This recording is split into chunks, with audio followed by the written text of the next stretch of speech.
তো শুনতে বিশ্রী লাগলেও সত্যি কথাটা কিন্তু আমাদের সবারই জানা দরকার।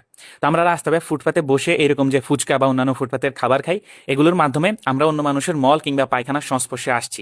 তো এটা কিভাবে হয় আর আমাদের এতে করণীয় বা কি, আজকে আমরা সেটাই জানার চেষ্টা করব।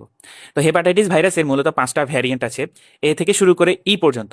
তো এর মধ্যে এই এ আর ই, এই দুইটা ভাইরাসই আমাদের ফিকোরাল রুটে, মানে একজন মানুষের মল থেকে আরেকজন মানুষের সরাসরি মুখের মাধ্যমে ছড়ায়। তো যেগুলো দিয়ে মূলত আমাদের কারিনা কাইসার আপু আক্রান্ত হয়েছিলেন, এখন বর্তমানে তিনি লাইফ সাপোর্টে আছেন। তো এইসব ভাইরাস দিয়ে একজন মানুষ আসলে কিভাবে আক্রান্ত হন? তো ধরেন একজন আক্রান্ত মানুষ, তিনি টয়লেট করলেন, টয়লেট করার পর তিনি হাত ঠিকমতো না ধুয়ে সেই হাত দিয়ে আপনার জন্য তিনি ফুচকা বানালেন, আপনার জন্য খাওয়ার পানির গ্লাসে তিনি গ্লাসটা ধরলেন, আপনার জন্য প্লেট দেওয়াতে তিনি প্লেটটা ধরলেন। এসবের মাধ্যমে তার ভাইরাসটা আপনার খাবারের মধ্যে চলে এলো, আপনি কিন্তু টেরও পেলেন না। আবার আমাদের দেশের ফুটপাতের দোকানে কিন্তু বিশুদ্ধ পানির কোনো নিশ্চয়তা নেই। এই ড্রামে ভরা পানি, এগুলো আসলে কোথা থেকে আসছে এটা কেউই জানে না। এই পানিতে আবার গ্লাসও ধোয়া হয়, শরবত বানানো হয়, বরফ গলানো হয়, আবার কেউ তো গ্লাসে করে সরাসরি এই ড্রাম থেকে পানি নিয়ে খেয়েও ফেলেন। আর বরফের কথাটা কিন্তু আলাদা করে বলতে হয়। অনেকে মনে করেন বরফ মানে পরিষ্কার, আসলে তা কিন্তু না। যদি বরফটা দূষিত পানি দিয়ে বানানো হয় তাহলে কিন্তু ঠান্ডায় ওই ভাইরাসটা মরে না, বরঞ্চ সংরক্ষিত থাকে। এই বরফ যখন পানিতে গলবে তখন সাথে সাথে ভাইরাসটা আবার সক্রিয় হয়ে যাবে। তো ধরেন এইসবের কোনো না কোনোভাবে ভাইরাসটা সরাসরি আপনার খাবার কিংবা আপনার পানিতে চলে এলো, তারপরে আপনি সেটা খেলেন, খাওয়ার পরে সেটা সরাসরি আপনার মুখ দিয়ে আপনার পেটে আসলো এবং আপনার ছোট অন্ত্রে গেল। তো সেই ছোট অন্ত্র থেকে ভাইরাসটা আপনার সরাসরি রক্তে মিশে গেল, রক্তে মিশে পোর্টাল ভেইনের মাধ্যমে সেটা আপনার লিভারে এসে পৌঁছালো। এরপর ভাইরাসগুলো কি করবে?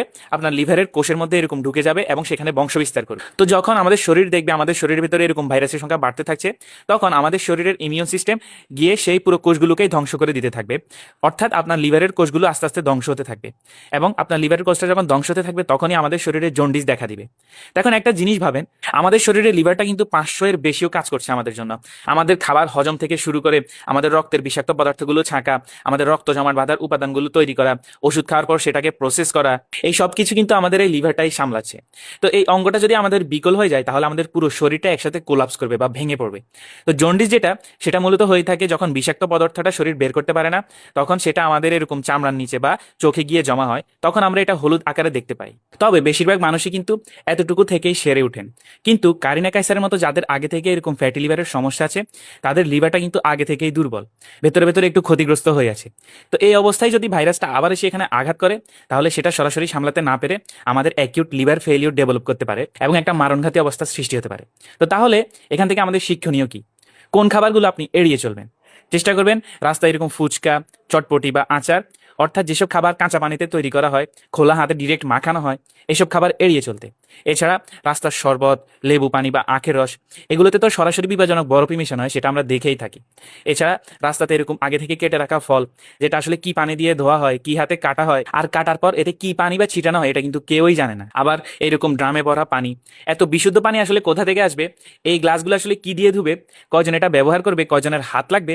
এসব কিন্তু আমাদের দেশের প্রেক্ষাপটে রাস্তায় আপনাকে কেউই নিশ্চয়তা দিতে পারবে না, নিশ্চয়তা দিয়ে এটা মেনটেনও করতে পারবে না।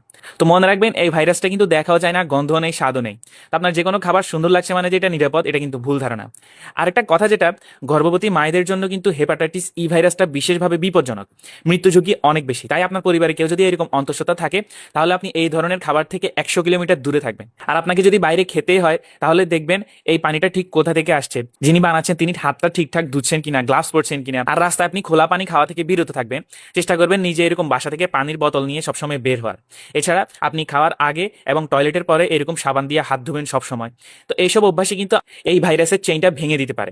এছাড়া আপনার যদি হেপাটাইটিস এর ভ্যাকসিন না নিয়ে থাকেন, তাহলে ডাক্তারের পরামর্শ নিয়ে হেপাটাইটিস এর ভ্যাকসিনটা নিয়ে রাখতে পারেন। আর হঠাৎ করে যদি আপনার জ্বর আসে, সাথে আপনার চোখের রং, চামড়ার রং হলুদ হয়ে যায়, আপনার প্রস্রাবটা যদি সরিষার তেলের মতো রং হয়ে যায়, অথবা আপনার যদি অতিরিক্ত দুর্বল থাকে এসবের সাথে, তাহলে আপনি দেরি না করে সাথে সাথে একজন ডাক্তার দেখাবেন।